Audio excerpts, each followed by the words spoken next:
editorx and docking are two things that go hand in hand, and when you're creating a website in editorx, you're going to need to know a good concept of how to utilize docking to its full potential. In this video, we're going to cover everything that you need to know in docking. We're going to cover how to utilize it, how to apply it in different ways, and what it is if you're just getting started with it too. So if you haven't heard of me before, I'm Adrian from Australia. I do videos around design and development, so before we get started, make sure you hit like and subscribe, and let's just jump straight into it. Now, if you didn't get a chance to have a look at editorx, I've got a previous video where I've done an introduction to it. In this video, we're going to jump straight into docking and how that works. So to do that, I'm just going to create a brand new site over here. And for this site, I might give it something simple like Docker or docking example or tutorial. Let's just select and go through the options here to create a brand new site. We're going to create a blank one just to get us started.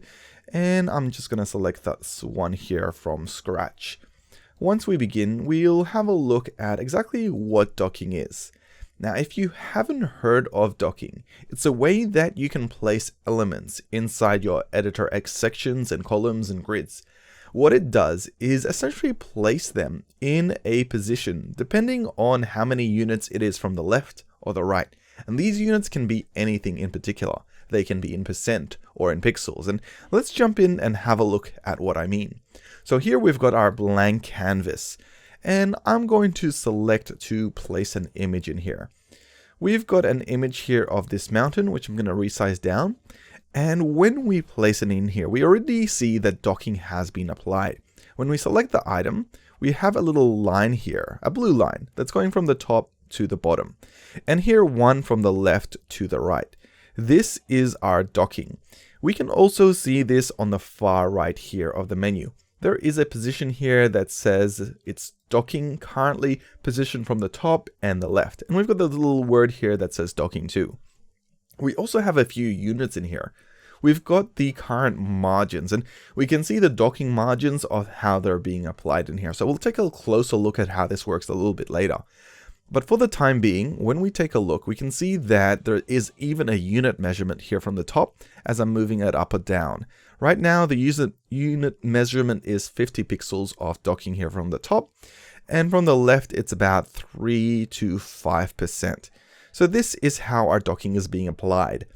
This means that if I was to resize this page, we would see that it's still 50 pixels here from the top. And it's still 3% to 5% from the left. And this is how docking essentially applies when you're creating a website in editorx. It also means that while the image might scale, it might get smaller or bigger depending on which viewport you are in. The docking does stay the same depending on what you've set.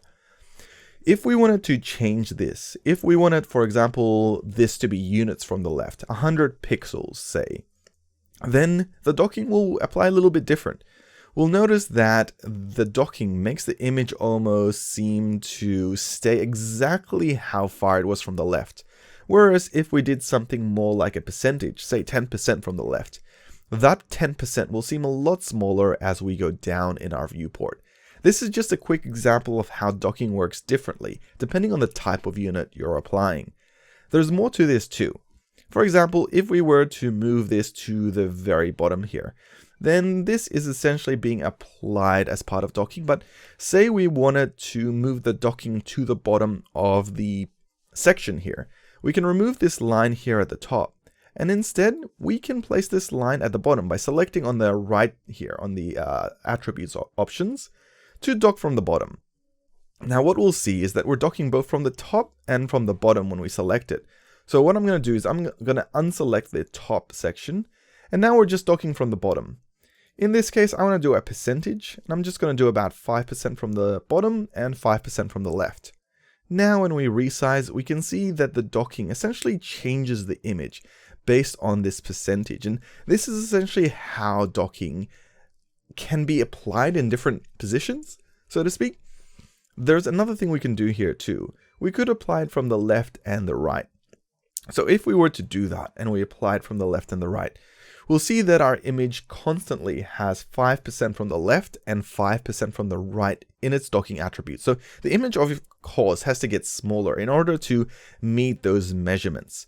We can also apply docking to all positions. Now, when we do this, we create what we call a fluid position. Essentially, this position will remain the same throughout all the responsive designs because it's fluid to the container we've set.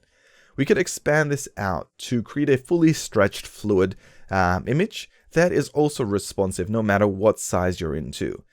And these are the basic elements of docking that you need to understand when you're creating a website. But let's take a closer look at how we can overlay different elements and adjust them when we're in responsive design. I'm going to grab some text over here, and I'm going to place it here next to our image. And for the image, I'm just going to place it here below. Right now it's docked from the top and from the left, and when we resize, we can see that it's not adjusting correctly compared to our text. So here our text is placed about 10% from the left, and our image is also placed 150 pixels from the left. So while those seem like the same on this viewport, as we increase or decrease, we'll find that they're not applying correctly. So in order to fix that, we need to change this pixel attribute to a percentage attribute. When we do that, we'll see that now it's staying aligned with our text. And this is one of the little gotchas that you need to understand when you're doing docking. What's cool though is that if we were here on 10% and we swapped it back to pixels, it automatically calculates this is 185 pixels. If we were to change this back to 10%, shrink it down and swap it now to say pixels again, now it's only 88 pixels. So it automatically identifies how many pixels it is from the left if you are adjusting it, which is another cool little feature that it does in real time. This time we're going to select the plus tool here and select grid. We're going to create a simple 3x1 grid and apply it. We're going to see something immediately happen when we create this grid, and it's that it's not being created. So maybe I'll quickly give this page a restart. Maybe something's crashed, and that's okay. It happens. Let's jump in here again and let's see what we have. So we've got this section, but I'm going to leave this blank and delete it and create a new section here with a grid of a 3x1. And that seems to have been created. Now we're going to select to add a button. And this button here will say maybe something like hello world. So let's put that in. Hello world.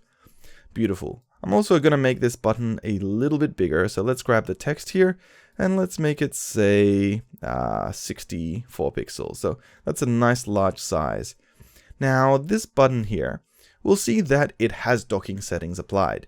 If we have a look, it's currently docked about 10% from the left and 127 pixels from the top. Now, one thing you might not realize is that this docking is actually applied to the grid and not the whole section. This means that if we were to resize it, say we go to the tablet size over here, and we want to change the grid layout. Maybe we want it 1x3. The docking that is applied is still being applied to this one grid unit. If we were to move this entire button here to the right, we'll see the docking now is being applied on the middle grid item, number 2, so to speak. And this grid docking will change depending on whether you're moving it from the right or the left. But of course, if we were to overlap it between two sections, then we'll see that the grid will apply between those two grid items, between grid item 1 and 2.